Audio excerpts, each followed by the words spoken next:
Panibagong araw na naman at nandito tayo sa Kababayan Today. We are coming to you from Los Angeles, California. My name is Gitanji. Thank you so much for tuning in to the only Filipino-American daily show for Filipinos here in America. Now we're continuing our three-part special with our year-end in review courtesy of Asian Journal. Asian Journal, the leading Filipino-American newspaper since 1991. Joining us once again, Annie Nepomuceno. Hello, Annie. Hello, G. At ginagagalak ko maging nandito na naman sa Kababayan Today. Annie, we have been spending our past couple of episodes talking about the top stories for 2016. Napakabilis ng panahon, but I am very glad that every Wednesday you have taken the time and the effort to come here to share with our kababayans these stories. At syempre, dala-dala ko ito galing sa Asian Journal. At itong ating mga balita, anong buwan na ba tayo ngayon? Ang buwan natin ay Setyembre. Setyembre yata. Okay. Duterte and Obama meeting at ASEAN Summit canceled. U.S. President Barack Obama canceled a much-anticipated meeting with Philippine President Rodrigo Duterte that had been scheduled to take place at the sidelines of the Association of Southeast Asian Nations, or the ASEAN Summit, in Vientiane, Laos. The move came after Duterte appeared to use an expletive to refer to Obama while responding to a question about extrajudicial killings during a press conference on September 5.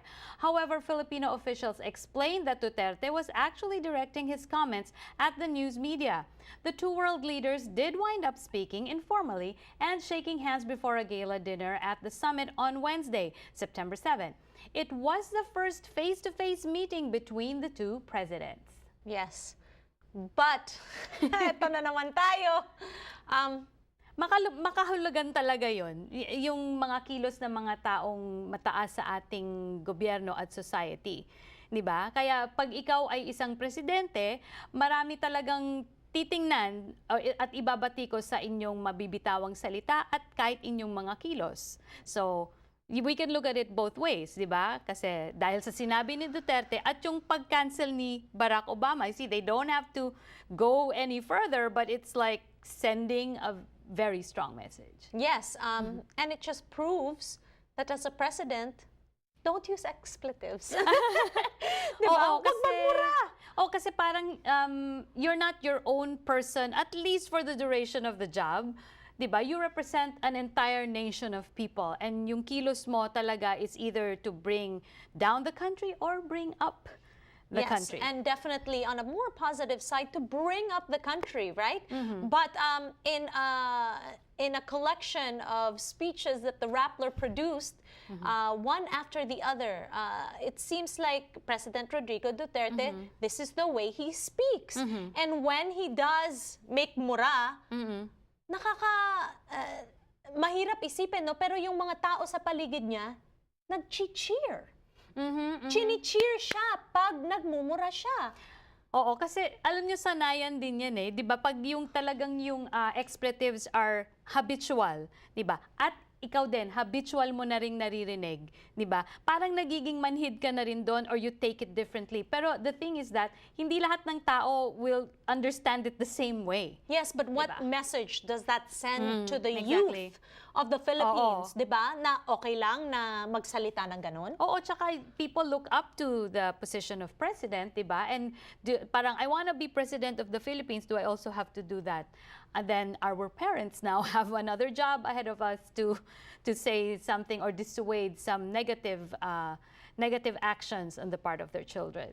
Yes, okay, let's move on to our next story for the month of September of 2016. The Philippines is gearing up for Miss Universe next year, but Duterte opposes Steve Harvey as the host.